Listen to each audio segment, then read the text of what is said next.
Este webinar ha iniciado y empieza la grabación en 3, 2, 1. Buenos días a todas y todos. Esta es la tercera sesión del Seminario Permanente sobre Gestión de Datos e Información en materia de violencia contra las mujeres y las niñas. Esta sesión tendrá una duración de 1:30 y tendremos participantes de gran nivel que nos estarán exponiendo a lo largo de 20 minutos las ideas y reflexiones que han surgido de su propia experiencia en materia tecnológica. Antes de presentarlas, quiero agradecer la presencia de quienes han estado a lo largo de las 3 sesiones y quiero también dar la palabra a nuestra compañera, la coordinadora de Repositorios, Investigación y Prospectiva de CONACYT, María del Carmen García, quien nos dará unas palabras de inicio. Muchas gracias. Adelante, Carmen. Buen día a todos y todos. Es preciso comentar que en CONACYT, a través de esta coordinación de repositorios, investigación y prospectiva, estamos trabajando en coordinar los esfuerzos, tanto de desarrollo de sistemas de software como de organización de la infraestructura de cómputo de alto rendimiento y de análisis de datos e investigación prospectiva.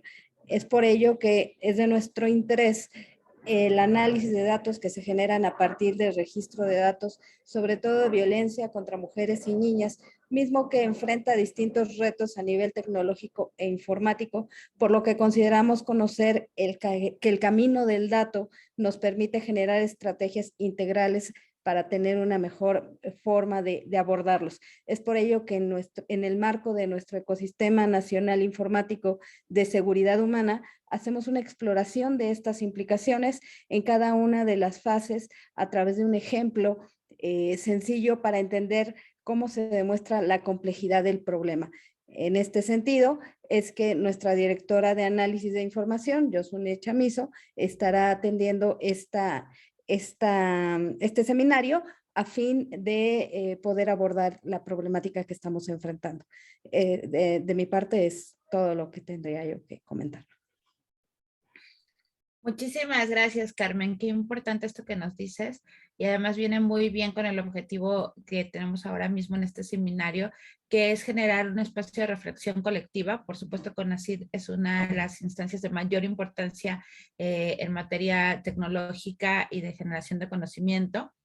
Y también consideramos que es muy necesario tener estos espacios de diálogo y de análisis conjunto para también entender qué pasa en términos tecnológicos, cuáles son los retos de los procesos estadísticos, sobre todo con énfasis en la violencia contra las mujeres y las niñas, y más que nunca en este mes, que es el mes en el cual se conmemora el Día Internacional de la Violencia contra las Mujeres y las Niñas, y que se generará la campaña naranja en el marco de los 16 días de activismo.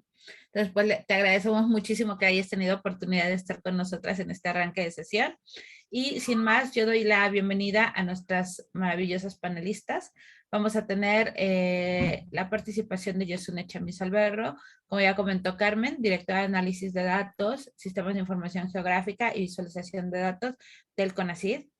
Vamos a contar también con la participación de Evelyn Trasviña, coordinadora de estudios e investigaciones para la erradicación de la violencia de la CONAVIM. Y vamos a contar también con Elena Suárez, creadora del registro de feminicidio de Uruguay, Feminicidio Uruguay.net, y quien colabora con el proyecto de datos contra el feminicidio. Bienvenidas las tres. Y nada más a manera de contexto, pues el objetivo de esta sesión es hablar sobre los retos tecnológicos e informáticos, y esta sesión está a través de Zoom, pero también está a través del canal de la CONAVIM, por si alguien por alguna razón no pudo registrarse a tiempo, también lo puede ver en vivo. Pues bien, vamos a iniciar. Voy a dar la palabra en primer lugar a Yosunne Chamizo Alberro y me permite leer su semblanza. Yosunne es directora de análisis de datos y sistemas de información geográfica en la coordinación de repositorios, investigación y prospectiva de la CONACYT. Desde 2010 coordina grupos de trabajo interdisciplinarios y apuesta por construir equipos sanos y democráticos. Tiene experiencia utilizando tecnología, datos y mapas desde 2008 en proyectos relacionados con corrupción, migración, género, violencia, narcotráfico, salud, seguridad, derechos humanos, discriminación, alimentación, entre otros. Es maestra en Diseño, Información y Comunicación por la UAM Coajimalpa. Fue profesora y alumna del Diplomado de Periodismo e Investigación del CIDE y realizó un máster en el ISABA Escola Universitaria, no sé catalán, así que me disculparán mi pronunciación, de Barcelona. Su trabajo en diseño de información y visualización de datos, desarrollado como parte de equipos periodísticos, ha sido reconocido en una decena de países y galardonado con más de 20 premios en México y en el extranjero. Es la representante en México del International Institute for Information and Design y ha impartido talleres, cursos y conferencias en países de América y Europa. Además, ha sido jurada en certámenes internacionales, evaluando proyectos de periodismo y diseño de información. Bienvenida, Yosune, el micrófono es tuyo. Muchas gracias, Nayeli. Voy a compartir la presentación. ¿Se alcanza a ver bien? ¿Todo en orden? ¿Sí?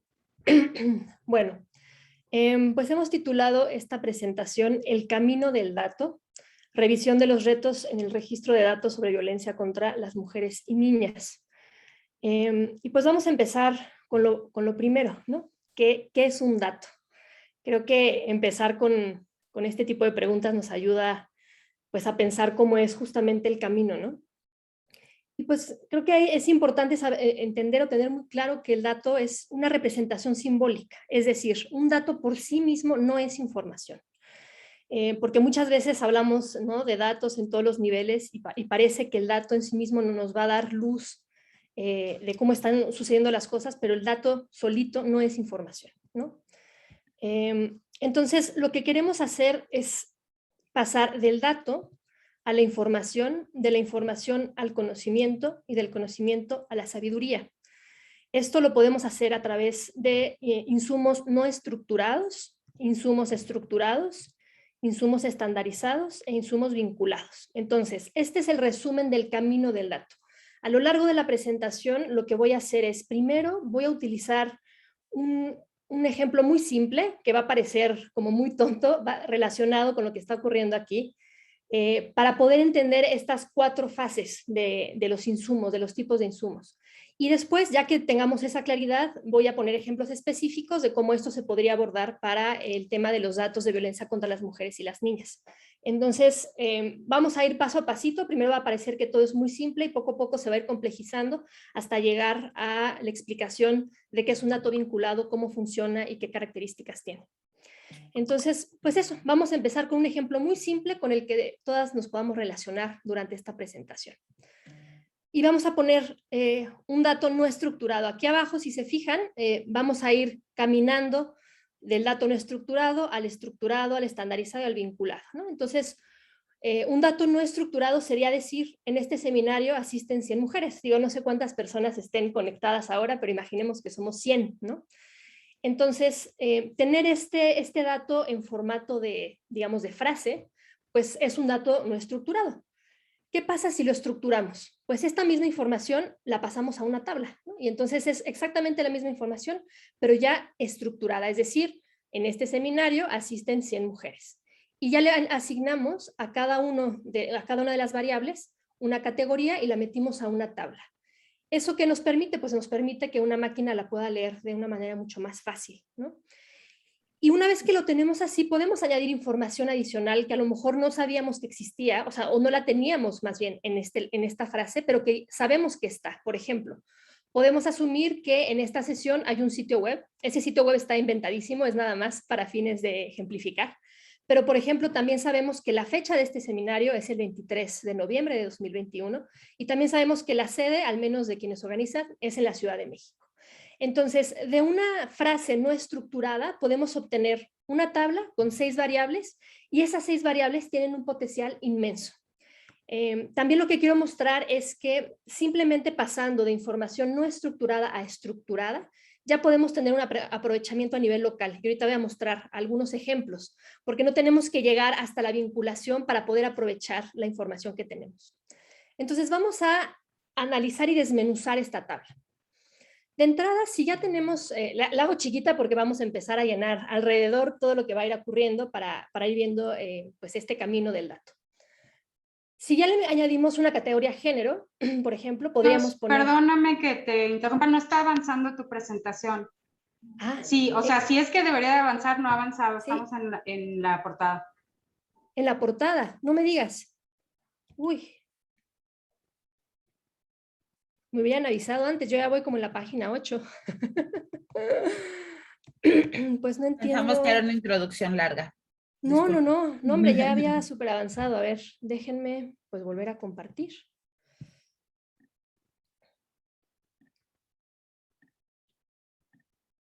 A ver, ahí se ve bien la portada. Sí, ahí A se ver. ve bien. Se ve la primera, que es un dato, una pregunta que dice que es un dato. Ahora sí. No. Pero cuando fuiste para atrás, sí se movió recién hace un Ajá. segundito. O Sí, sea, hace rato quizás es lo que no tenés moviste. no tenés la ventana enfocada. Pues a lo mejor Ahí, así. ahora Ahí. sí. Ahí. Aunque se vea el PDF completo. Es que se veía, ¿no?, igual, se veía de todas formas.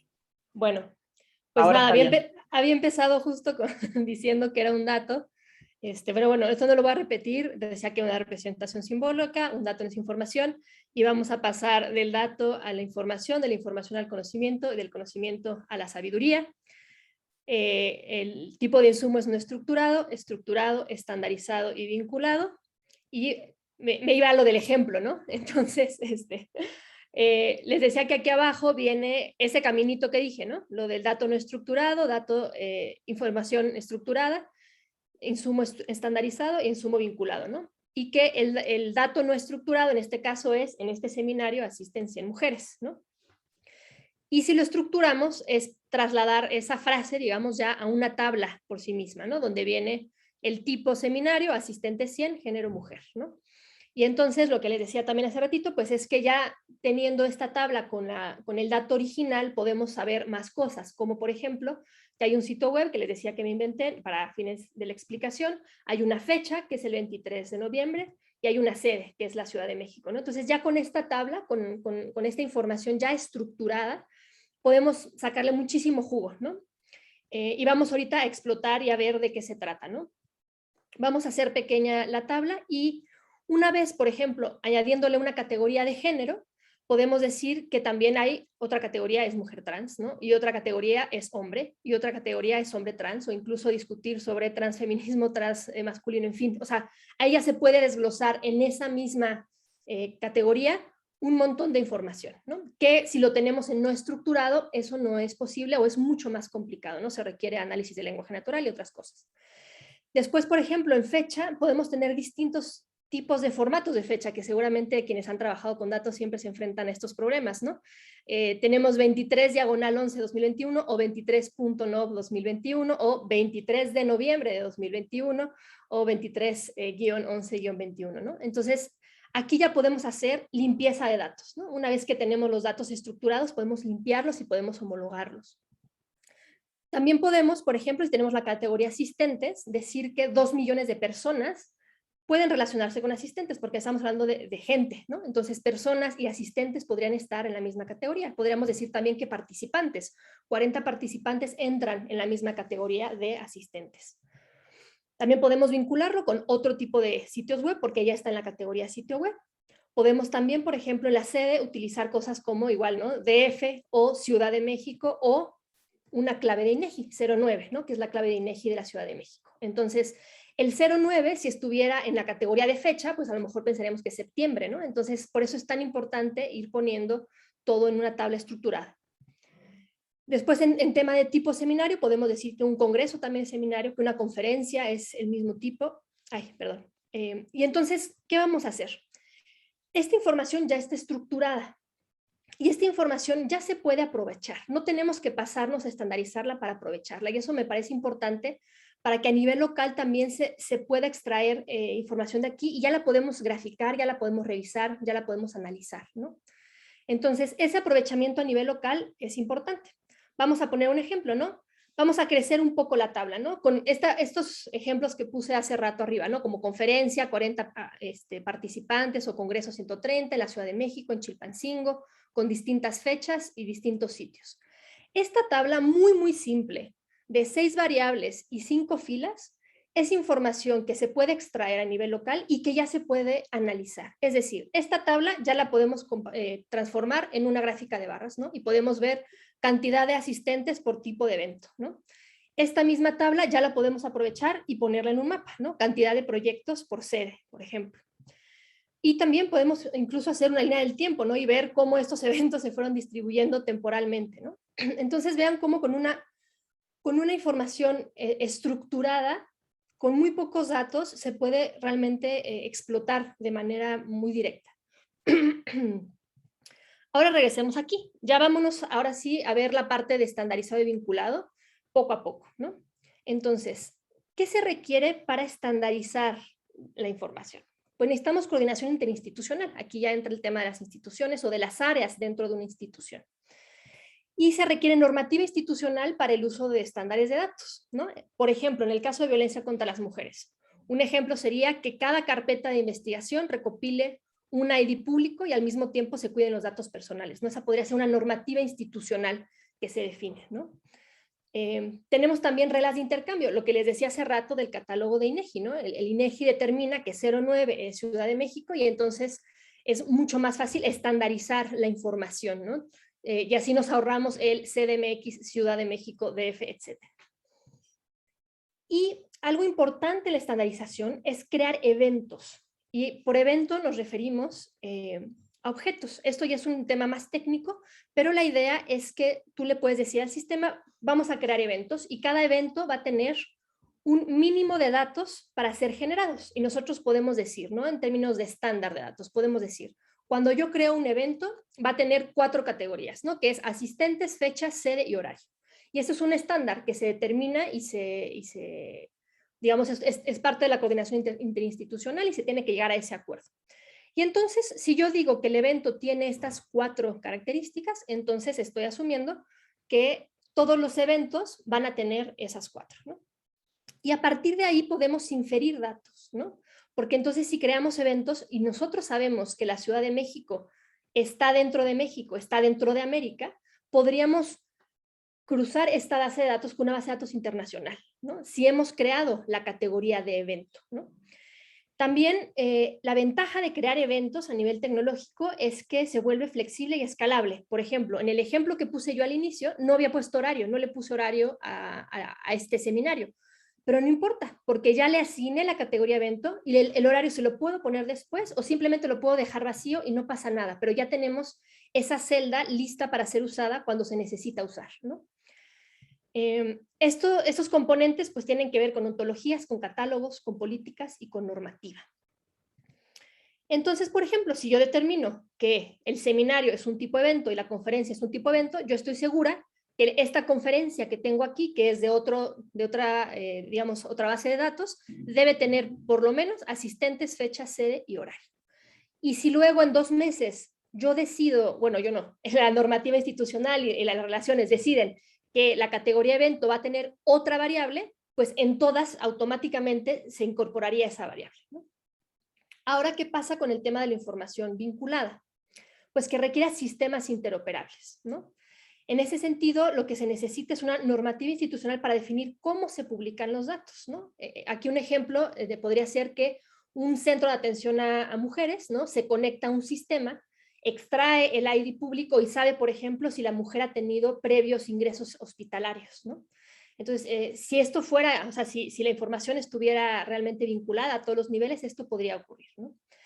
Entonces, ¿qué hace el sistema interoperable? Que a través de una API o de una web semántica extrae información de la tabla original, ¿no? En este caso, puede extraer tipo, sitio, fecha y sede, y a través de un servicio web se puede conectar a otros lugares, ¿no? En este ejemplo muy simple que habíamos puesto de un evento, de un seminario, el diplomado de género de la UAM, por ejemplo, podría extraer esa información y publicar en su sitio web que ahorita se está llevando a cabo un seminario en este sitio web, en esta fecha y en esta sede, ¿no? Igualmente, un conversatorio del Instituto Nacional de las Mujeres podría extraer esta información porque ya está lista para usarse y publicarlo también. Una organización de la sociedad civil también podría extraer esta información, incluso una empresa podría extraer esta información, o una universidad en otra parte del país, digo del mundo, ¿no? Porque ya se trata de información estandarizada que a nivel internacional también se podría consumir. Entonces, este diagrama que ahora ya se ve muy grande, con mucha información, en realidad es justamente el camino del dato, ¿no? Lo que tendría que ocurrir en un mundo ideal para que pasemos del dato no estructurado al dato estructurado, al dato estandarizado y al dato vinculado. Entonces, voy a hacer un resumen aquí muy claro en un diagrama, que sería el insumo no estructurado es el dato, el insumo estructurado es la información, el insumo estandarizado y validado es el conocimiento y el insumo vinculado es la sabiduría. ¿Cuáles son los ejemplos? Por ejemplo, en insumo no estructurado podemos tener documentos, ¿no? Como PDFs, Words, información en párrafos, textos, podemos tener videos, podemos tener audios. Y esta información no quiere decir que no se pueda aprovechar.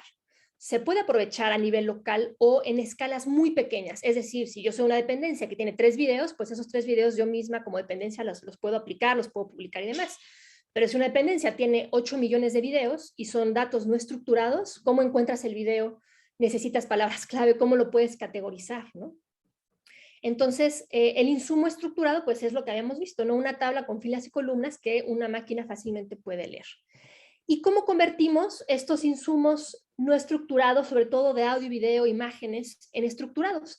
Incorporando metadatos. Es decir, tú una imagen cuando tomas una foto, por ejemplo, hay un metadato que te dice se tomó en tal fecha, incluso algunas cámaras también hasta te geolocalizan, ¿no? Y te dicen esto se tomó en la Ciudad de México, se tomó en Ecuador, ¿no? Entonces, esos metadatos son metadatos que podemos estructurar. Y a partir de ahí podemos ordenar, categorizar y convertir la información no estructurada en información estructurada. Luego el insumo estandarizado y validado, pues es que esta información efectivamente se valide, ¿no? Y se estandarice y haya normas alrededor. Y el insumo vinculado, pues es que una tabla, digamos, se pueda conectar a otras y hablen el mismo idioma. Un poco es eso, ¿no? Que se pueda hablar el mismo idioma entre cada uno de los sistemas. Entonces, ¿qué necesitamos o cuáles son los retos para pasar del insumo no estructurado al insumo estructurado? Pues se requiere capacitación, se requieren recursos humanos, se requiere infraestructura, ¿no? De repente sabemos que a lo mejor a nivel local, pues hay veces que las computadoras de las personas o instancias son computadoras que a lo mejor no tienen la capacidad para hacer o aguantar algunas tablas, o incluso no hay la capacitación o la gente no sabe bien cómo meterlo en tablas, o sea, también se requiere eso. ¿Qué necesitamos para pasar de insumos estructurados a insumos estandarizados? Pues esto, coordinación interinstitucional, ¿no? Que es lo que habíamos hablado. Que nos pongamos de acuerdo entre las instancias para poder tener información que sea valiosa para la ciudadanía. Y pues entre insumos estandarizados y validados y vinculados se necesita ya un tema de sistemas interoperables a través de objetos, ¿no? Objetos era lo que les contaba hace rato, de que se crea un evento y ese evento es estandarizado para distintas dependencias. ¿Cuáles son los alcances? Pues que un insumo no estructurado lo registra una persona, ¿no? Es más individual, ¿no? Es más pequeño. Un insumo estructurado lo define la instancia que está poniendo, digamos, las reglas de operación con su personal. El insumo estandarizado lo promueve el Estado, es decir, si se hicieran estándares para que el Instituto Nacional de las Mujeres se conectara con el CONACYT, por ejemplo, pues podría ser una cosa que se promueva desde el Estado. Y finalmente, la idea final es que lo utilice la gente, ¿no? Que esa información pueda salir y extraerse para que la gente lo pueda utilizar. Ahora, los tipos de insumos. Nosotros tenemos en el insumo estructurado un consumo manual, que es lo que les decía hace rato, ¿no? Si el insumo no está estructurado, se tiene que revisar, una persona tiene que revisarlo y ver de qué se trata y organizarlo y categorizarlo. Si ya lo estructuramos y lo estandarizamos, ya es un consumo semiautomatizado, es decir, a lo mejor ya una máquina lo puede consumir, pero a lo mejor no lo puede conectar con otro lugar. Y finalmente el consumo automatizado, que es si ya lo vinculamos, automáticamente se puede extraer información desde distintos lugares. Entonces, esto quiere decir que toda la información aquí es valiosa, ¿no? Tampoco se trata de decir todo lo que sea no estructurado no vale, al revés. O sea, creo que es importante entender los alcances. El consumo manual nos permite tener una escala pequeña y pues que haya mucha gente involucrada, personas. Y el consumo automatizado nos permite una escala muy grande de información y que sea pues automatizada y que las máquinas lo puedan leer, ¿no? Esta primera parte de consumo manual y consumo semiautomatizado se puede construida a partir de un lago de datos, que este ya también es un término un poco más técnico, en donde este tipo de información se mete al lago de datos y a través de ciertos procesamientos se puede convertir en un consumo automatizado para que se convierta a través de servicios web en algo consumible.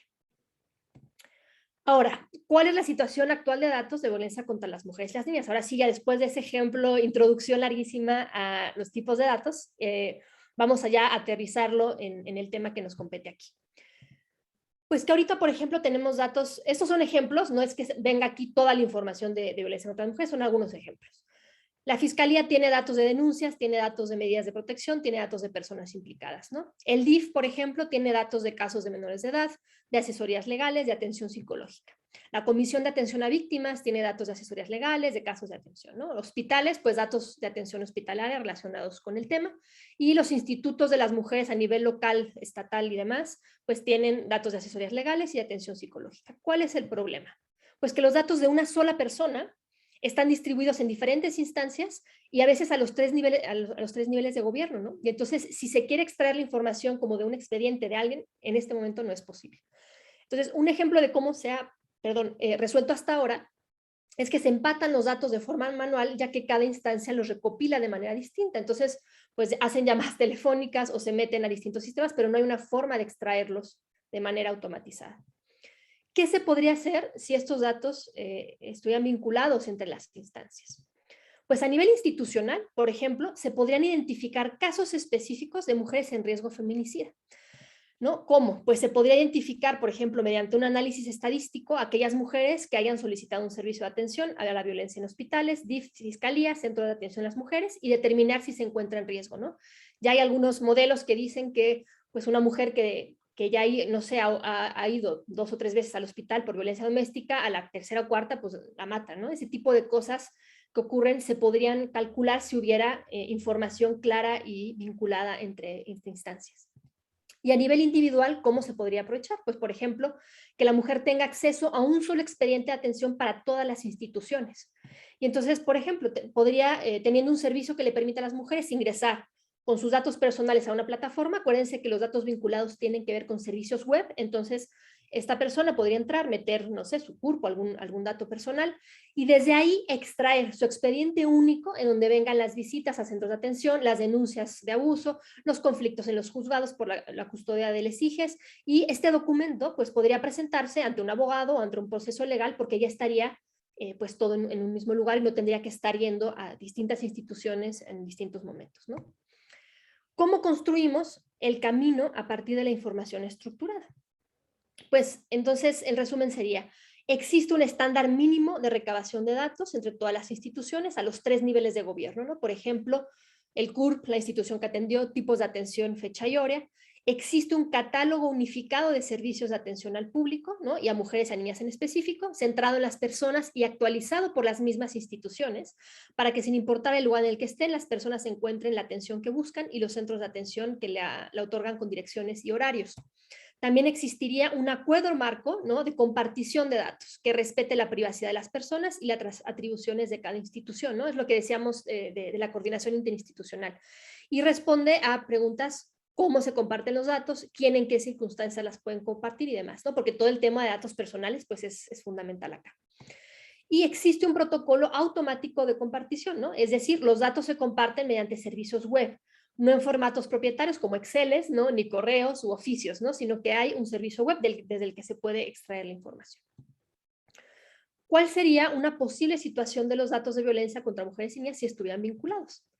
Y esta ya es como la parte más técnica específica de cómo se verían los datos, ¿no? Entonces, en los ejemplos que había puesto al inicio, pues tenemos un tipo de atención que ya se llama denuncia, un tipo de atención que es atención psicológica, un tipo de atención que es asesoría, atención hospitalaria, atención psicológica, ¿no? La persona, en este ejemplo, pues viene el CURP de la persona, entonces ya se puede hacer directamente la extracción de una especie de expediente, las fechas de atención de cada una de ellas ya con el mismo formato y estructuradas, la hora también estructurada, en la institución, ¿no? Y aquí vendrían pues las claves de cada una de las instituciones y un ID para que se le pueda dar seguimiento, ¿no? Entonces, así es como se vería la información.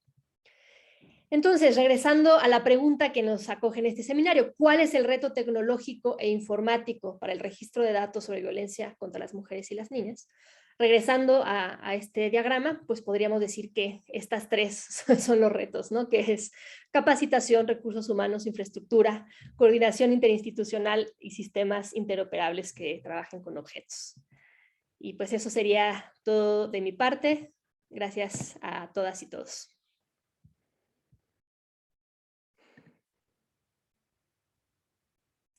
Querida Yosune, muchísimas gracias de verdad por tu presentación. Para quienes no somos expertas en tecnología, ha sido muy enriquecedor entender cómo el proceso puede ayudarnos a mejorar los datos y totalmente de acuerdo con los hallazgos. Consideramos que es particularmente importante que nos hagamos esta pregunta de manera continua y sistemática, porque la verdad es que todavía, o sea, del expediente único ya tiene bastante tiempo que hemos venido hablando y aún así es un reto. No logramos ponernos de acuerdo en muchos de estos temas y siempre te cuesta trabajo dentro de las instituciones pelear por estos puestos tan esenciales que son las de las personas que generan datos, ¿no? Entonces, el que son justamente quienes nos están acompañando en el seminario y a quienes les queremos hacer un gran reconocimiento porque en verdad es un trabajo esencialísimo. O sea, nunca vamos a avanzar hacia decisiones basadas en evidencia en ningún tema, pero particularmente en violencia contra las mujeres y las niñas, si no tenemos información. Sí, definitivamente. Muchísimas gracias. Adelante, si querías decir algo final. Nada, como enfatizar eso, ¿no? Que creo que también es bueno entender el nivel de aprovechamiento en cada uno de los puntos, ¿no? Porque también pensar que hasta que tengamos datos vinculados no se puede hacer nada, creo que es equivocado, ¿no? Es poder ver cómo aprovechamos en cada uno de los lugares qué se puede hacer, ¿no? Y ya, sería todo, Nayeli, adelante. Pues te vamos a seguir invitando. Vamos a pensar mucho en esa posición más positiva. Pues ahora le voy a ceder la palabra a Evelyn Trasiña López, conocida de todas nosotras y de quienes están en el seminario. Evelyn actualmente es la responsable del Banco Nacional de Datos e Información de Casos de Violencia contra las Mujeres, BANAVIM, y coordinadora de estudios de investigación para la erradicación de la violencia de la CONAVIM. Trabajó como subdirectora de Prevención y Atención de la Violencia contra las mujeres y trata de personas en el Mujeres, y por más de 5 años trabajó con mujeres privadas de la libertad, sus hijas e hijos en los centros penitenciarios del estado de Michoacán, promoviendo espacios de fomento cultural y comunitario. Estudió en la Facultad de Contaduría y Ciencias Administrativas de la Universidad Michoacana, especializándose en finanzas. Su formación complementaria está centrada en campos como la prevención y contención de la violencia, el buen gobierno, migración y trata. Ha participado como mentora de proyectos de integración temprana de niñas en áreas del STEM y es apasionada del análisis de datos, de su ética y de las posibilidades de llevarlos a nuevos medios y formatos que permitan contar historias y sustentar acciones para el mejoramiento de las condiciones de vida de las mujeres y las niñas. Bienvenida, Evelyn, querida, y tienes 20 minutos para tu presentación. El micrófono es tuyo. Hola, muchas gracias por la invitación. Muchas gracias a la iniciativa Spotlight. Es la tercera sesión del seminario. Me da muchísimo gusto ver que siempre hay gran interés en el tema de los datos y de la violencia contra las mujeres. Muchas gracias a todos los participantes por seguir participando en nuestro seminario. También quiero transmitirles un gran saludo de parte de la Comisionada Nacional para Prevenir y Erradicar la Violencia contra las Mujeres, la doctora Fabiola Alanís, que está muy al pendiente de todas las acciones que se están llevando a cabo derivados de la iniciativa Spotlight y muy especialmente en el tema de datos, que yo sé que también ella, en términos de su formación académica como economista, es una gran apasionada del tema. Entonces, pues reciban un gran saludo. Voy a quitar un poquito mi cámara porque siento que se traba un poquito y comparto pantalla y empezamos a dialogar acerca del tema.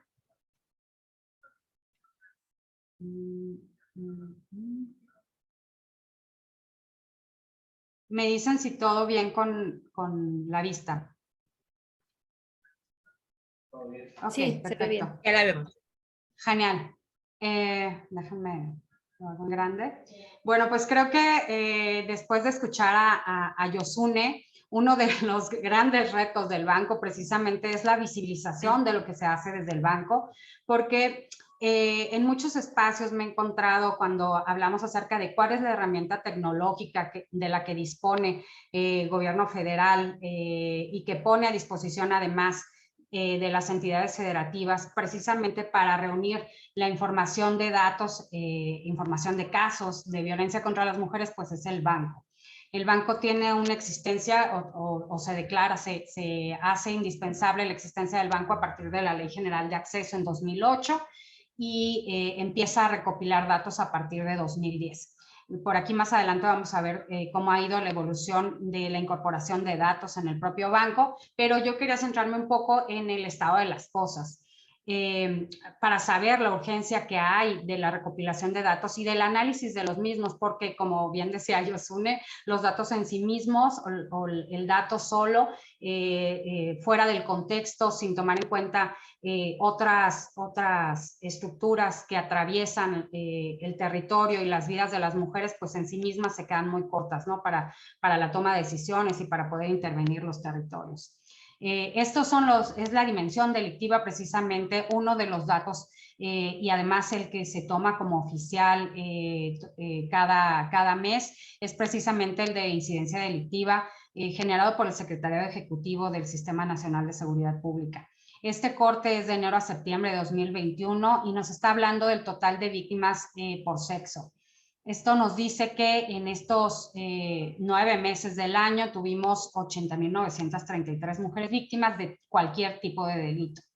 Especialmente me gusta sacar de ahí el dato de lesiones dolosas porque es el dato con el que estamos pensando que sería un buen punto de partida de comparación de los datos que tenemos en el banco contra precisamente los datos que genera no en específico el Secretario Ejecutivo, sino más bien la Secretaría de Salud. Esto porque entendemos que Secretaría de Salud tiene una presencia diferente que no las instancias de atención a la violencia contra las mujeres. Pero bueno, es una dimensión súper dolorosa porque si hablamos de la cantidad de mujeres víctimas de lesiones dolosas, y la violencia fuera uniforme en el país, estaríamos hablando de que todos los días en cada una de las entidades federativas hay 10 mujeres víctimas de cualquier tipo de delito. Y bueno, esto se complica un poquito más cuando hablamos ya no de carpetas de investigación, que de acuerdo a este embudo, no necesariamente los datos se compararían con la anterior, porque nos estamos yendo a datos de INEGI y tienen una temporalidad 2014-2018. Pero lo que es muy importante es el porcentaje que implican las carpetas de investigación, es decir, nos dice el EMIPE que los delitos totales cometidos en esta periodicidad son 33 millones, los denunciados ante el Ministerio Público son nada más el 10.6%, unos 3.5 millones, los que en realidad, o sea, ya denunciaste, pero abrieron carpeta de investigación, estamos hablando de un 6.8%, y que llega el responsable ante un juez, un 0.3%. Pero esto nos deja muy claramente establecido que no podemos hablar de lo que sucede en el país, las violencias que viven las mujeres en los territorios a partir de carpetas de investigación. Ese es el reto acerca del Banco Nacional. El Banco Nacional debería, la intención en la que es creado, esta es la evolución de los datos a través del tiempo, es justamente ser el espacio en donde a través de expedientes únicos de violencia, que así se llama el dato generado, podamos tener todas las atenciones de las dependencias de acuerdo a lo que marca la Ley General de Acceso. Me voy aquí un poquito, perdón, a qué es lo que marca la Ley General de Acceso. Todas estas son las dependencias que de acuerdo a la ley deberían de estar abonando datos al Banco Nacional y además sus homólogas en las entidades federativas. Sucede que hay entidades federativas que han logrado incorporar a muchas de estas dependencias para que suban información al banco, que incluso se van más allá de lo que dice la Ley General de Acceso y han logrado incorporar datos de organizaciones de la sociedad civil, de centros de readaptación social y de tribunales superiores. Pero lo que sí, en un análisis acerca de, me voy un poquito adelante porque tenemos ese dato que es la disparidad que hay en las entidades federativas, es justamente qué dependencias son las que efectivamente están registrando en el banco. Entonces tenemos entidades federativas que nada más 3 dependencias registran y tenemos entidades federativas que más de 70 dependencias están registrando información. Entonces, es complejo, hay que analizar cada entidad federativa de acuerdo al esfuerzo que está haciendo para subir información, y también es cierto que cada entidad federativa, de acuerdo a su ley de acceso, determina quién es el enlace con el Banco Nacional, y generalmente esa dependencia es quien más registra. Es decir, si nuestro enlace es la instancia de las mujeres, esa instancia será quien más registre, y si nuestra dependencia enlace es Fiscalía o Secretaría de Seguridad Pública, serán esas las dependencias que más registren.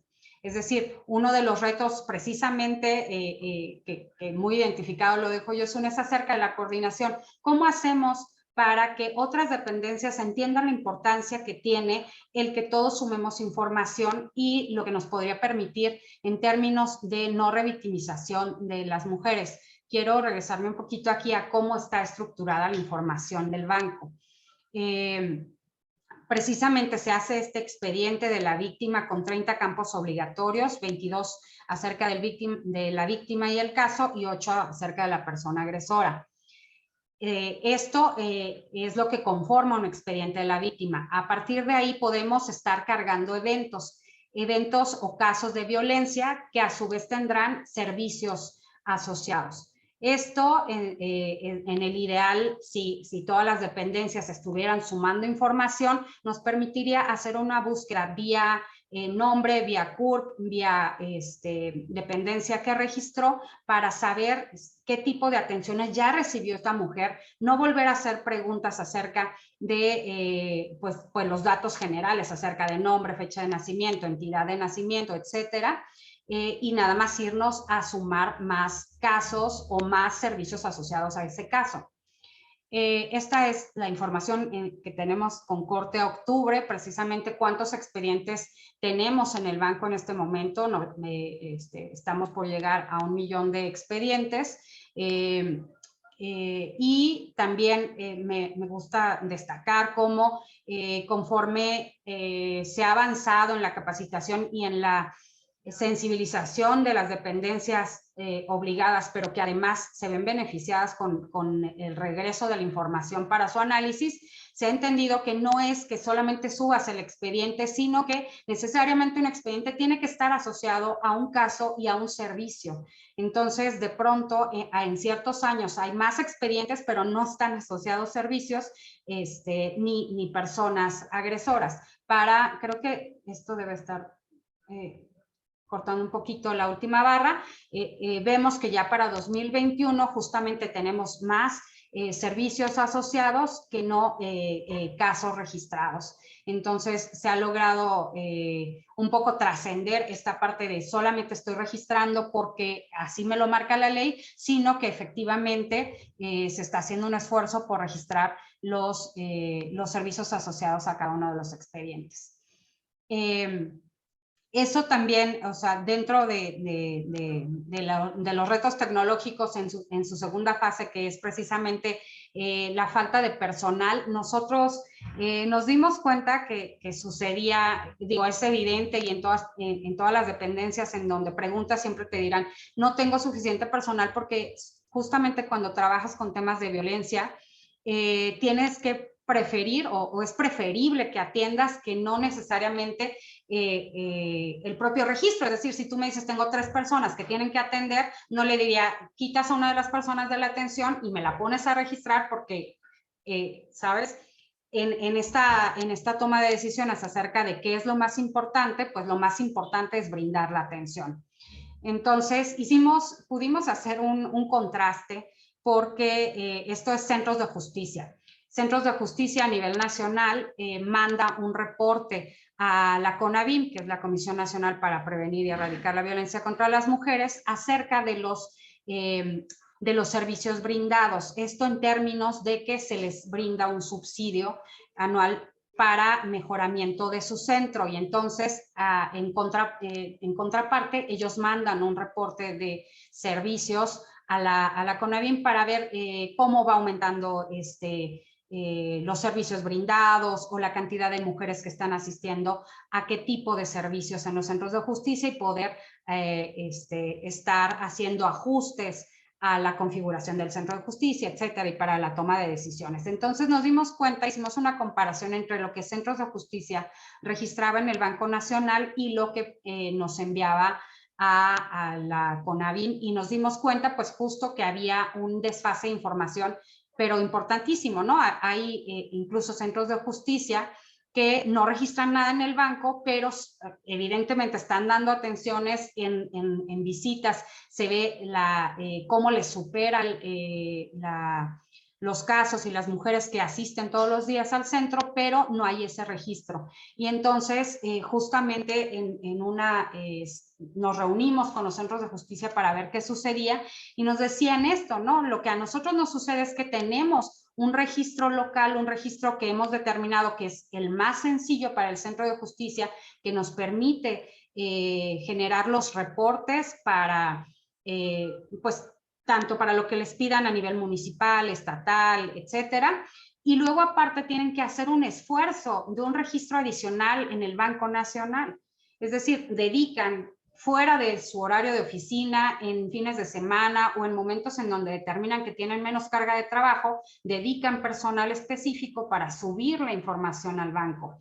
Y entonces justamente es una de las problemáticas acerca de no tener que, de que no sea una carga administrativa que además en muchos casos específicamente en centros de justicia, no hay un aprovechamiento de la información de regreso. Entonces queda únicamente como una carga adicional de trabajo para el personal, que además no está entendiendo si esto le sirve a alguien, si alguien lo está revisando, si qué toma de decisiones o qué variables podríamos estar comparando que a ellos les sirvan para entender tanto las mujeres que llegan, de qué territorios son, qué dificultades adicionales tienen, porque aunque el banco tiene información súper valiosa, voy a dejar de compartir esta porque quiero compartirles un espacio acerca de variables. Me dicen si voy a dejar tantito esta y voy a compartir otra porque quiero que vean algunas de las variables que en este momento, dado que la información del banco no es pública, spoiler, ese es otro reto tecnológico de cómo hacer que la información que contiene el banco sea disponible para el público en general, únicamente salvaguardando los datos personales, pero que muchas cabezas pensando en las variables y en toda la información que contiene el banco, seguramente encontraremos datos e información que nos pueda permitir tomar decisiones en términos de adicciones, en términos de posesión de armas, en términos de consumo de drogas legales e ilegales. Entonces, bueno,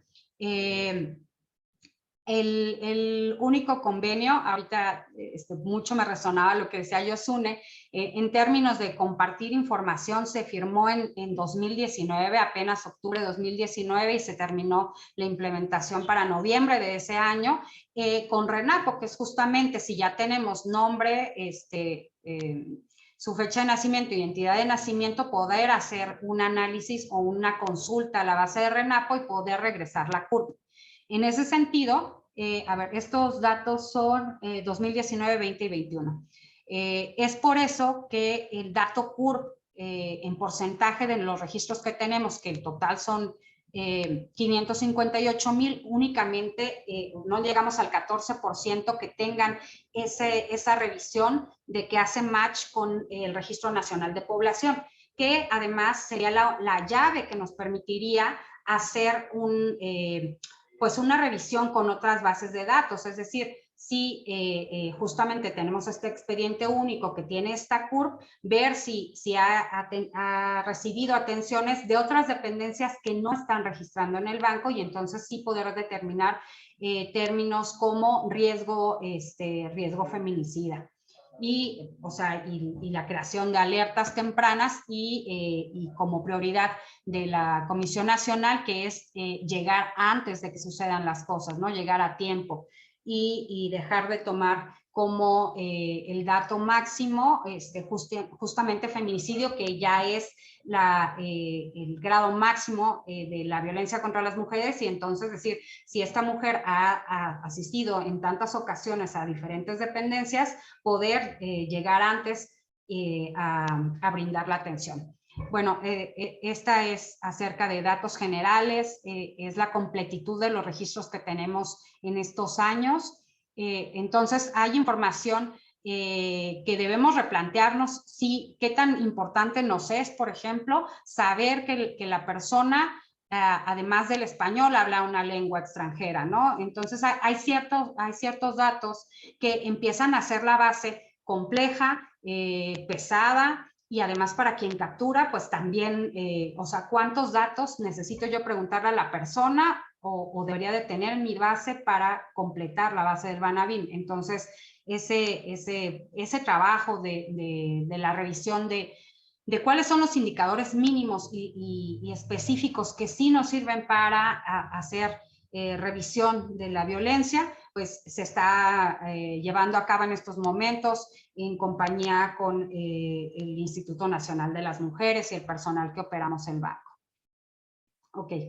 Me quiero regresar ahora sí a mi presentación. Perdón por el cambio, pero quería enseñarles ese y el ejemplo de que se ha logrado compartir los datos con RENAPO, por ejemplo, y que se está en pláticas en términos del convenio precisamente con Secretaría de Salud y su registro de lesiones, que nos parece que sería la manera en la que nosotros podríamos saber en qué nivel estamos. Es decir, pensábamos en una semaforización de los datos del banco, en tanto que si los datos son iguales a los del Secretariado Ejecutivo, estamos súper abajo en términos de que las mujeres asisten a diferentes espacios antes que hacer una denuncia.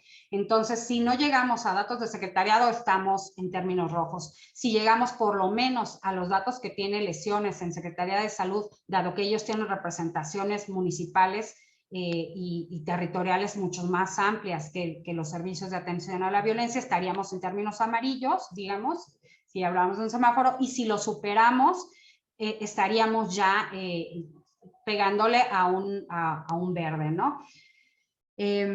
Ok. ¿Ven mi presentación? ¿Sí? ¿No? Sí, sí, okay. Sí, se ve perfecto. Perfecto. Entonces, me gusta, esto nos ejemplifica muy bien de quiénes son las dependencias que más registran en el banco. Siempre son los institutos o secretarías de las mujeres, dado que además son nuestros enlaces en la mayoría de las entidades federativas. Y bueno, pues siguen fiscalías, procuradurías, los centros de justicia para mujeres, secretarías de seguridad, otras dependencias y secretarías de salud en algunas entidades federativas.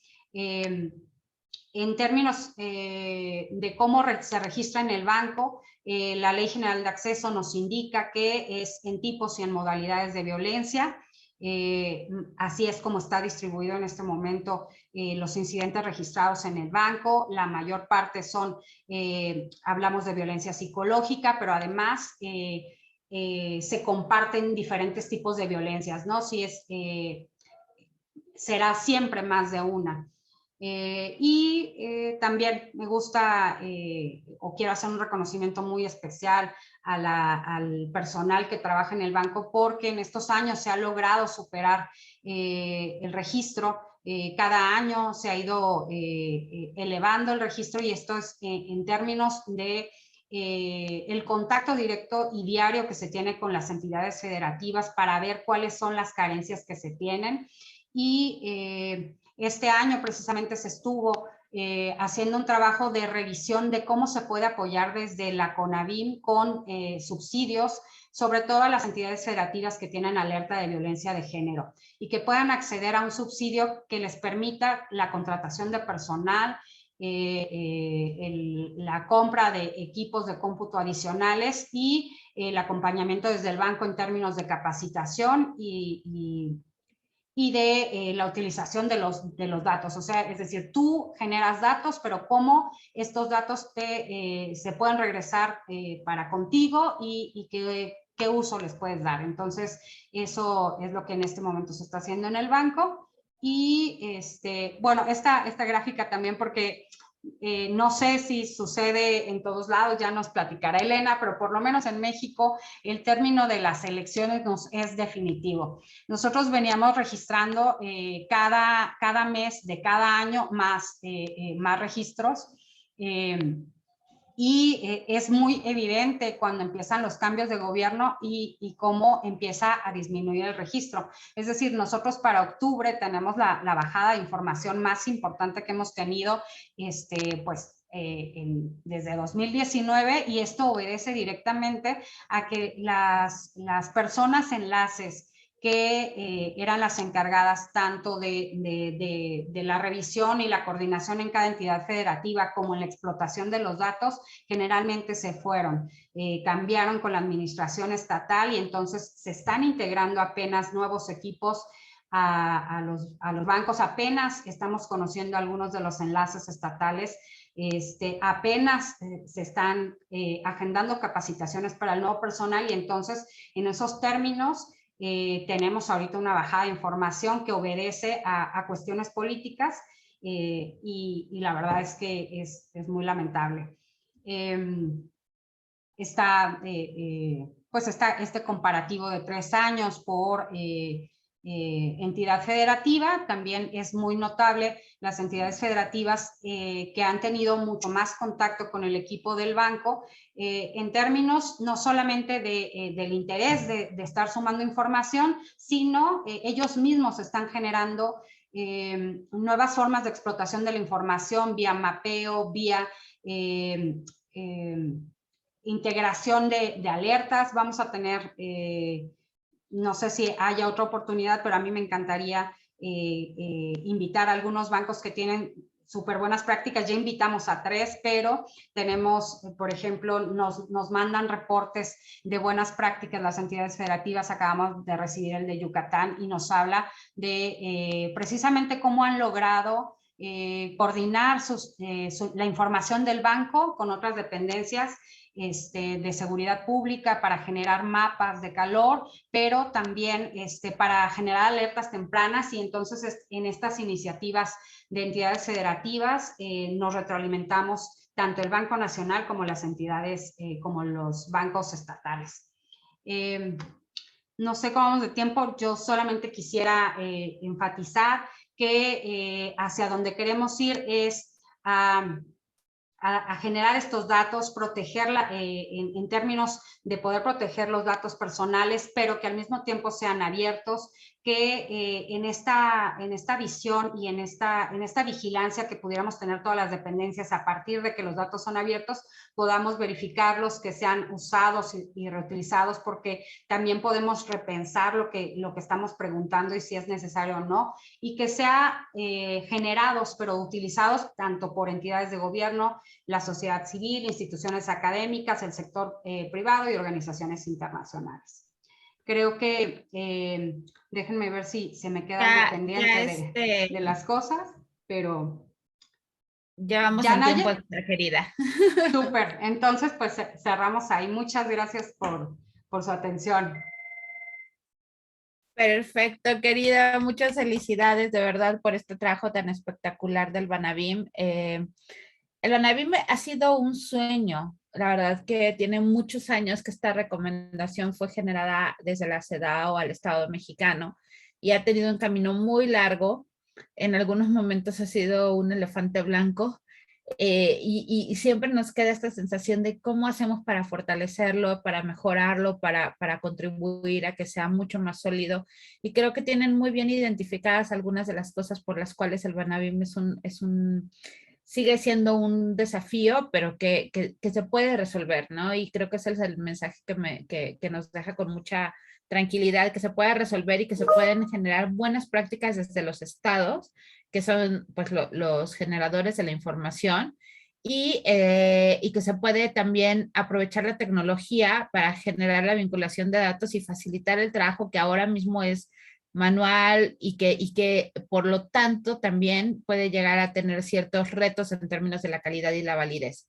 Me parece súper pues emocionante que podamos ver un Banco Nacional de Violencia contra las Mujeres y las Niñas renovado en un tiempo no tan lejano, en lo que ha sido una petición sostenida desde el movimiento feminista. Pues muchísimas gracias, querida, y sin más le doy la palabra a nuestra última ponente. Ella es Elena Suárez. Elena es activista, investigadora y productora enfocada en comunicaciones digitales, datos, derechos humanos y feminismo. Ha trabajado como programadora web y especialista en comunicaciones en Londres, Johannesburgo y Montevideo, para organizaciones como el Secretariado Internacional de Amnistía Internacional, el Llamado Global a la Acción contra la Pobreza y Cotidiano Mujer. Tiene una maestría en género, medios y cultura por Goldsmiths University de Londres, e investigación en ciencias sociales por la Universidad de Warwick. Y actualmente es candidata doctoral en el Centro de Metodologías Interdisciplinarias de la Universidad de Warwick. Ha estado registrando y cuidando datos de feminicidios para Uruguay desde 2015 en feminicidiouruguay.net. Adelante, Elena, el micrófono es tuyo. Muchas gracias. Voy a compartir mi pantalla primero que nada. Muchas gracias por la invitación. Y estoy como muy contenta de estar en un lugar que para mí es un lugar muy otro, ¿no? Otro porque estoy hablándoles desde Uruguay, y otro también porque ustedes han presentado mucho el trabajo que se está haciendo desde el Estado, desde la institucionalidad, y yo voy a hablar un poco más desde lo que pasa desde el activismo y los datos, que trabajan muchas veces en coordinación, en contraposición, pero siempre entreverados. Bueno, ya me han presentado, pero recordarles, porque me gusta siempre situarme, que soy una activista, que hace más de 5 años que estoy registrando casos de feminicidio para Uruguay en esta base de datos, que también es un mapa. En este momento estoy trabajando junto a Catherine D'Ignacio y Silvana Fumega en un proyecto que llamamos Datos contra Feminicidio, que les voy a contar más sobre eso en un ratito de mi presentación. Y también estoy haciendo un doctorado en el que estoy específicamente investigando el movimiento de los datos de feminicidio en las redes sociales, como una forma de activismo. Entonces, desde ese lugar es que les hablo, y otra vez gracias por la invitación. ¿Se ve bien mi presentación? ¿Sí? Sí, se ve bien. Gracias. No sé si nada más la quieras poner en pantalla completa, pero... Es que si hago eso, no las veo y como que okay. me siento muy sola. Está bien, está bien. Me pasa eso. Si la ven bien así, la voy a dejar por ahí. Bueno, desde el activismo entonces, los datos de feminicidio. Los datos de feminicidio son una reacción desde el activismo. Los datos de feminicidio activistas son una reacción frente a lo que se ha conceptualizado como datos faltantes. Los datos faltantes son esos datos que los estados o descuidan o no tienen por distintos motivos. Puede ser por falta de coordinación, que es algo de lo que estuvimos viendo en las presentaciones anteriores, como puede ser también por falta de voluntad política, que también lo mencionó Evelyn en la presentación, y también puede ser por los retos tecnológicos. No siempre hay una mala intención de los estados, pero en general el Estado es una organización patriarcal. Entonces, que el Estado se vincule con un con una problemática de las mujeres desde una perspectiva feminista es difícil y genera todos los trabajos que han mostrado las dos presentadoras anteriores. Las activistas en muchos puntos de la región, pero también a nivel mundial, hemos respondido frente a esta falta de datos, frente a estos datos faltantes, con lo que se conceptualiza como contradatos. Son datos que se oponen a esta falta, a esta negligencia, a este descuido de los datos que consideramos importantes para poder atender esta problemática.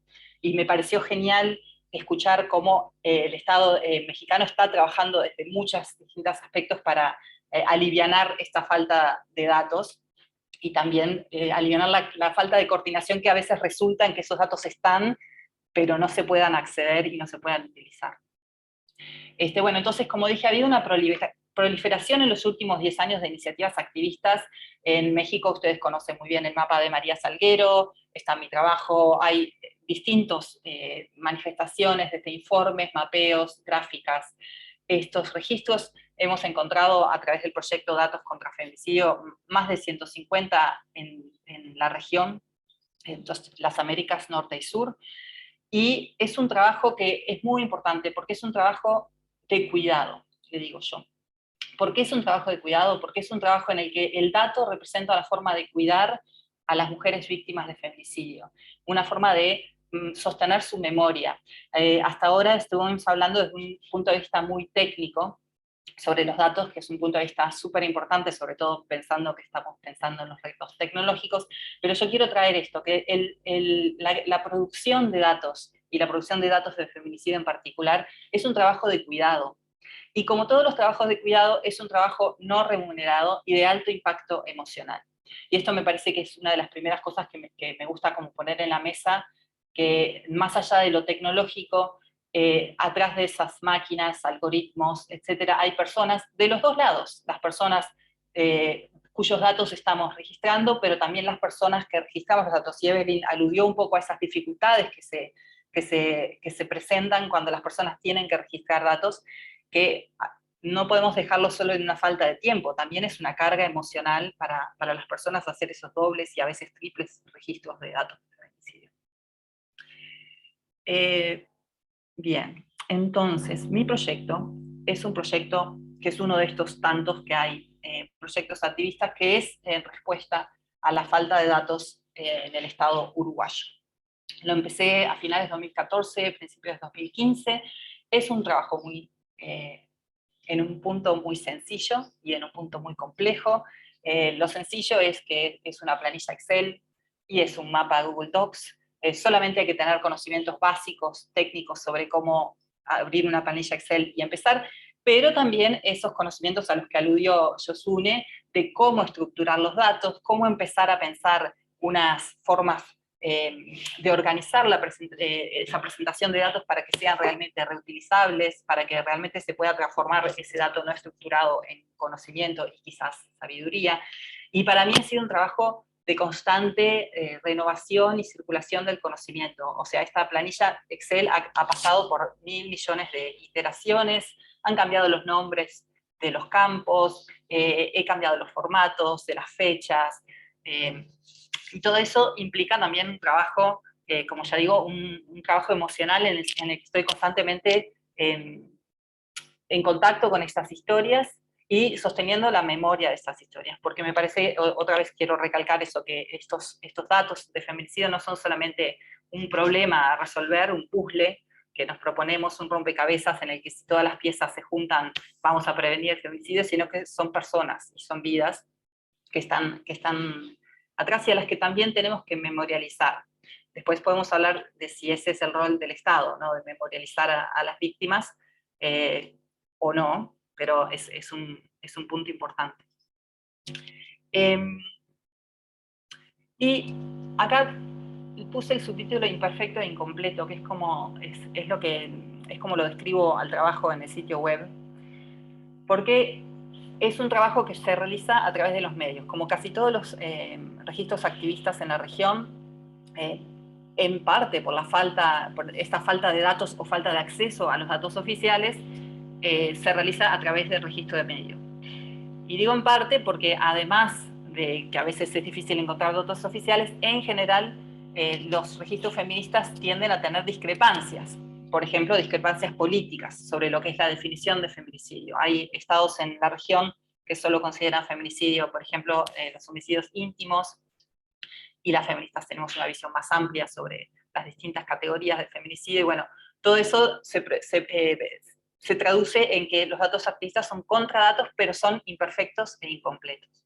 Y ahí hay un tema que me gusta también poner en la mesa, que es el tema de cómo las representaciones de datos que hacemos, por ejemplo, acá estamos viendo un mapa y una planilla, tienen un sabor a autoridad. Tienen una autoridad inherente, entonces cuando una persona ve un mapa o ve una planilla, enseguida piensa, esto es el dato, esto es la verdad, aquí está representada. Y me parece que es importante, tanto para las activistas como para los estados, pensar en formas de representar esa inestabilidad de los datos, esas faltas, esas gaps, esas cosas que no sabemos, esas cosas en las que no estamos seguras. Yosuné habló de los datos estructurados, bueno, mujer trans, hombre trans, ¿cómo ponemos los intersticios, las cosas que no entran? Pensé durante las presentaciones cómo cuando empezamos a estructurar los datos se pierde información.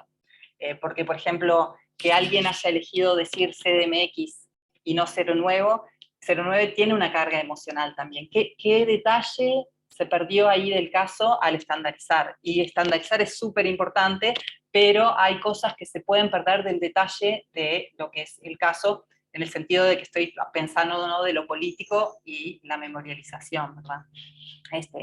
Esa tensión en cómo hacemos algo práctico y cómo hacemos algo que represente lo afectivo y lo político del feminicidio. Y bien, es muy cortita la presentación, no voy a seguir mucho, pero bueno, quería poner, estos son mis retos tecnológicos informáticos. Cuando me invitaron a la presentación dije, bueno, voy a pensar cuáles serían para mí los principales. Un primer punto sobre lo que yo llamo marcos de datos. Los datos construyen las categorías y no solo viceversa. Esto tiene que ver mucho con lo que nos mostraba Yosuné, de cómo se van estructurando los datos. ¿Y qué quiero decir con que los datos también construyen las categorías? Bueno, al elegir qué campos ponemos en nuestra base de datos y qué campos no ponemos en esa base de datos, también estamos construyendo una visión que es política y que es sesgada, aunque los sesgos no son todos malos, pero es sesgada, de lo que consideramos violencia contra las mujeres y feminicidio, ¿no? Entonces, cuando construimos nuestras categorías, cuando estandarizamos y estructuramos, tenemos que ser muy cuidadosas, tener ese cuidado de qué políticas se están metiendo adentro de nuestras categorías, ¿no? Y que cuando se meta política, que la metamos nosotras, que no se nos cuele desde otros lados. Otro reto tecnológico, no es tanto tecnológico, pero sí tiene que ver con la tecnología, por lo que contaban Evelyn y Yosuné, es el tema de los datos discordantes. Hay una proliferación en casi toda la región, en distintos puntos a nivel local y regional, de datos de feminicidio de muy diversas fuentes. Están los datos oficiales, los datos activistas, las instituciones tienen datos distintos, están los medios, están proliferando datos, y eso genera también una falta de confianza en lo que es el dato. Entonces, otro reto ahí, ¿cómo hacemos para contar historias con datos que no sea una cacofonía, que no sean discordancias? Otro reto tecnológico que creo que quizás no afecta al Estado de la misma manera es la naturaleza efímera de las fuentes. Las feministas trabajamos en general desde los medios, y pasa que los medios cambian los artículos, desapareció. Entonces, ¿cómo hacemos para tener ese almacenaje? Y es un reto tecnológico porque, como decía, además es un trabajo no remunerado, voluntario. Tener esa capacidad de almacenaje es muy difícil para muchas de las personas y organizaciones que están haciendo este trabajo. Otro reto tecnológico, lo mencionaron también, también es importante, evidentemente por lo que mencionaron para el Estado, que es cómo generar capacidades tecnológicas, ¿no? El trabajo con datos requiere un aprendizaje de herramientas, el desarrollo de los criterios de categorización, aprender a configurar apps o formularios o lo que sea, todas esas capacidades tecnológicas que son más carga cuando el trabajo es no remunerado, por supuesto, pero es una dificultad en todos los niveles. También me surgieron muchas cosas en referencia a este punto a través de las presentaciones anteriores, que son las consideraciones éticas de privacidad, por ejemplo, y derecho al olvido, entre muchas tantas, ¿no? Esto, por ejemplo, yo lo pienso todo el tiempo, cuando algunas veces algún familiar me ha contactado porque no quieren que su familiar esté en la base de datos, o al revés, porque hay una familiar que no estaba y quieren que esté, ¿no? Porque es también esa tensión de estar representada en una base de datos, y me pareció que sería fantástico que Uruguay tuviera, pero no tiene un banco de datos de violencia contra las mujeres, que es también una muestra de que el Estado toma el trabajo, ¿no? De que le da importancia. Estar registrada tiene su valor político también, aunque, o sea, como mencioné, hay veces que ese registro es hiriente también, que también puede causar dolor. Otro reto son las capacidades de tiempo y emocionales. ¿Qué posibilidades hay de alivianar esa carga con herramientas colaborativas que sean inteligentes?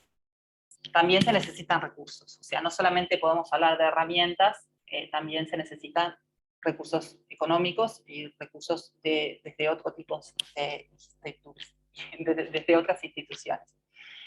Y finalmente, ¿quiénes son las usuarias últimas de los datos? Ese es un tema que también salió en las presentaciones. ¿Para quiénes estamos haciendo estos datos? ¿Y qué usos le van a dar? Evelyn lo mencionó, como si no retorna para las instituciones, para favorecer su trabajo, ¿para qué tenemos esos bancos de datos? Lo mismo pasa para mí, solo que pienso que los datos activistas tienen otras funciones. Si bien yo espero que la base de datos que yo genero sirva para alguna institucionalidad, y de hecho el Estado uruguayo hace unos años publicaron un estado de situación sobre violencia íntima y utilizaron bases de datos activistas para corroborar su información, porque ellos no tienen la información centralizada, o sea que sí sirvió como en esa interfaz entre el Estado y los activistas, pero también me parece que el dato activista está pensado para apoyar, no para generar, porque no una sola cosa no va a generarlo, pero para apoyar un cambio cultural en lo que respecta a la violencia contra las mujeres. También está ahí para visibilizar, no solamente visualizar, sino hacer visible la dimensión, el ámbito en el que se dan estas violencias. Pero tenemos que pensarlo, porque la producción de datos por sí no es buena, porque además tiene toda esa carga emocional y de recursos que mencionaba.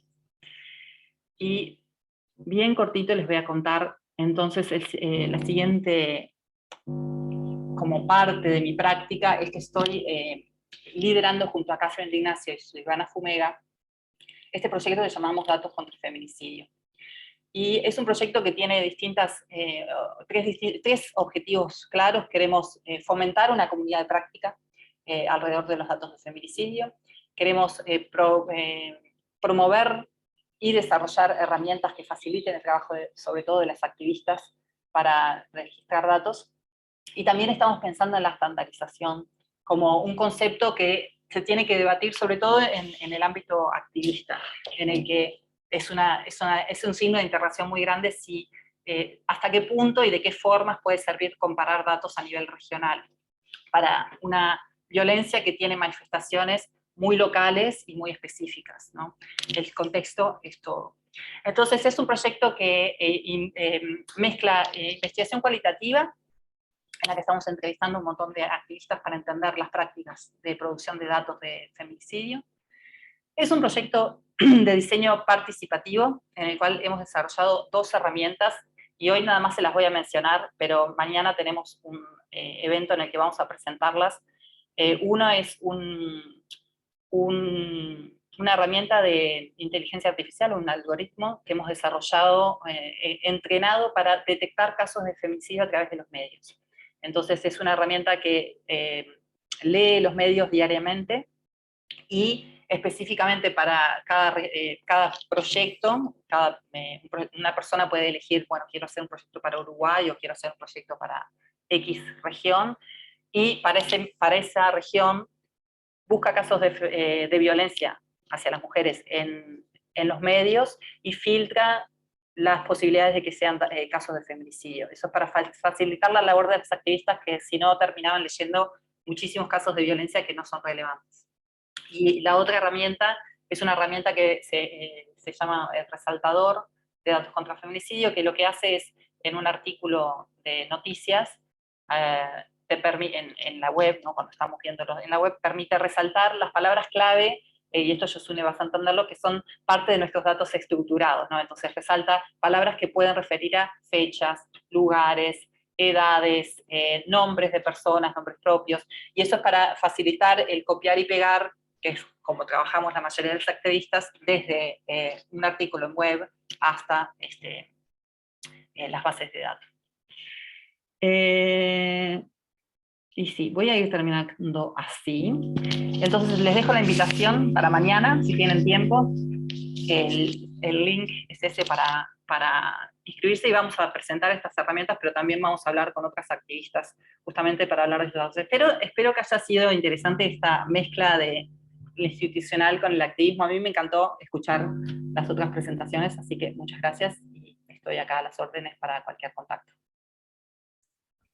Muchísimas gracias, querida. Felicidades también.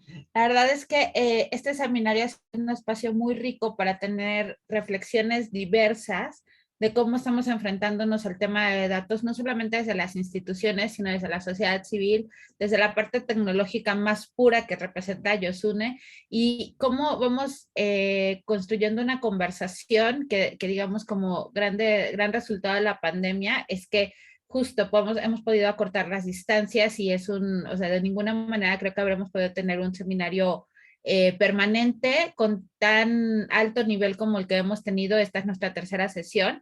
Y aprovecho también para hacer un comercial. La última sesión del foro que se realizó hace un par de semanas y que está disponible en YouTube y en los canales de CONAVIM, se habló y se analizó de manera muy sólida el tema de la clasificación internacional de delitos.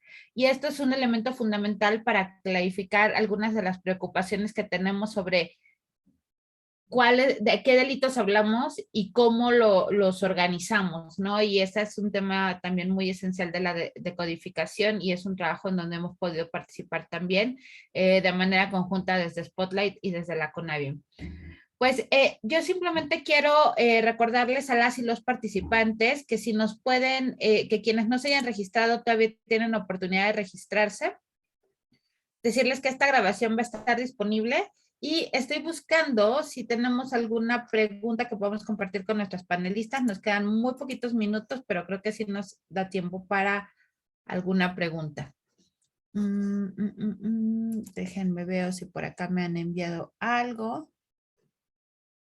Pues han enviado muchísimas felicitaciones y solicitudes a las presentaciones, eso se han enviado mucho, y les confirmamos que todas las presentaciones también van a estar disponibles. Y bueno, simplemente creo que no hay ninguna pregunta, que me corrijan las y los participantes, pero entonces un poco a manera de reflexión conjunta, si les parece, es si podemos regresar. Adelante, Evelyn. Sí, es que yo veo que sí hay una pregunta. Okay. Las entidades federativas, dice Julio César López, en las entidades federativas podemos disponer de los datos del BANAVIM a nivel de desagregación, de asentamiento humano, colonia, para realizar análisis georreferenciados de la problemática y buscar correlaciones. No sé si es pregunta o es afirmación. Con las variables de censo de población y vivienda 2020, y así focalizar las políticas públicas e implementar. El nivel de desagregación mínimo del banco en este momento es a nivel municipal. Todavía se está pensando cómo podríamos hacer a nivel colonia, pero es algo en lo que se está trabajando. En este momento lo podemos tener, lo tenemos a nivel municipal únicamente. Pues esa es una reflexión de hacia dónde necesitamos que avancen los datos. Y había otra que nos decían, ¿el doble registro se solucionaría con datos vinculados y con estandarización en registro? ¿Qué opinan ustedes? Pues es parte de lo que decíamos, ¿no? Que eso sin duda puede ayudar muchísimo, y es lo que también Elena mencionaba en su presentación, ¿no? Pero creo que también quiero resaltar el tema que decías, ¿no? Los datos cuantitativos pues siguen siendo datos cuantitativos, ¿no? Por eso tienen que combinar con los cualitativos, ¿no? Porque si no, pues son solamente cifras, ¿no? Y pues efectivamente como todos los temas, tienen que ver con seres humanos, ¿no? Que están detrás y que tienen historias, ¿no? Y que no son nada más números. Entonces, pues esa combinación es importante y creo que tiene que ver justamente con los alcances, ¿no? Hay alcances en los datos cuantitativos, hay alcances en los datos cualitativos y ambos se complementan, ¿no? Entonces, poder entender lo que decía, ¿no? Los alcances de cada uno de los pasos nos puede ayudar a aprovechar mucho mejor cada uno de los recursos en todos los momentos del camino del dato, pues, ¿no? Y pues nada, mencionarte que ese reto de datos Totalmente. históricos no solamente es periodístico, es de todo el mundo, ¿eh? Cómo almacenas, vinculas y gestionas datos históricos. Ese es un tema importante. Así es. Creo que hay cosas que por la historia, por el tiempo, se pueden o no haber perdido, pero siempre lo que sí queda es la memoria, ¿no? Entonces me parece muy buen mensaje de reflexión, cómo recuperamos la memoria de las historias, ¿no? En este caso de la violencia contra las mujeres y las niñas. Esto es algo que de alguna manera siempre ha sido una petición desde las organizaciones de la sociedad civil y del movimiento de mujeres, y me parece muy sorprendente que sea una de las conclusiones de esta sesión que es tan tecnológica, tan de otro, o sea, que parecería que vamos hacia otro lugar y siempre regresamos hacia el centro, ¿no? Que son las víctimas, las mujeres, las niñas, y cómo hacemos para ponerlas al frente que es el lugar que les corresponde, ¿no? Entonces, que nos corresponde a todas. Entonces, en ese sentido, pues yo no quisiera quitar más tiempo, estamos exactamente en el horario de cierre, y aprovecho para agradecerles a todas ustedes, de verdad, estas reflexiones tan importantes, tan interesantes. Vamos a continuar el seminario permanente el siguiente año. Esta ya es nuestra, no estoy diciendo mentiras, nuestra última sesión del año. Que me corrija Evelyn y Ana Laura si esto no es así, pero vamos a continuar de manera conjunta y les vamos a avisar con bastante tiempo para que podamos seguir contando con su valiosa e importante presencia. Y de igual forma, si de alguna manera tienen interés en que algunos temas o reflexiones que puedan ser tratados en estos espacios, estamos muy dispuestos a escuchar, y seguramente vamos a invitarles próximamente también para tener experiencias mucho más locales de buenas prácticas. Entonces, si tienen alguna buena práctica también que quieran compartir por estancias institucionales, estaremos también muy atentas y muy interesadas en escucharles. De mi parte, eso sería todo. Evelyn, no sé si quieras dar algunas palabras de cierre. Sí, nada más, antes del cierre, solamente quiero contestarle a Jorge Vergara que en días pasados estuvimos levantando una información acerca de tortura sexual en Baja California, y estuvimos en contacto con el Centro de Atención Inmediata de la CEAP. Nos acompañaron compañeras a hacer este levantamiento de información, y nos quedó pendiente justamente el acercamiento institucional con la CEAP Baja California para darles la capacitación y generar enlaces con el banco, ustedes puedan subir información y puedan bajar información acerca del banco. Entonces, más o menos, eso estaba preguntando. No sé de dónde es, si me deja su contacto, yo podría ver si generamos ese vínculo, pero nos pusimos en contacto con la CEAP Baja California. Y bueno, pues nada, muchísimas gracias a todas y a todos los asistentes de parte de la Comisión Nacional para Prevenir y Erradicar la Violencia. Es un gusto poder generar estos espacios de diálogo y de intercambio de información, sobre todo conocer qué se está haciendo en otras partes del mundo. Muchísimas gracias, Elena. Me parece súper interesante. Ya estoy ahí para conectarme el día de mañana y conocer más de lo que se está haciendo. Muchas gracias. Y a Yosune, Elena, por favor. Ya no lo puso ahí en los comentarios, entonces, y si no, ahorita te lo paso, Naye. Yosune, te tengo en mi corazón, de verdad, me encantan todas las cosas que estamos haciendo juntas, igual con ONU Mujeres, pero en particular con CONACYT, porque tiene esa claridad acerca de lo que se puede hacer y cómo sí se pueden hacer las cosas, y sabes, tiene esa chispa de busquemos cómo sí en vez de cómo no se pueden hacer las cosas. Muchas gracias, Yosune, por tu cariño y por tu acompañamiento y tu sororidad en todos los proyectos de la CONAVIM. Igualmente, Naye, y a todo el equipo de Spotlight, muchas gracias porque son súper generosas siempre con su tiempo y en compartir conocimientos. Muchas gracias y nos vemos en la próxima. Un abrazo a todas y todos y excelente semana de eventos. Un Gracias abrazo, a hasta todas, luego. qué gusto verlas. Hasta luego. Gracias a todas, encantadísima. Elena, un gusto, Evelyn. Igualmente.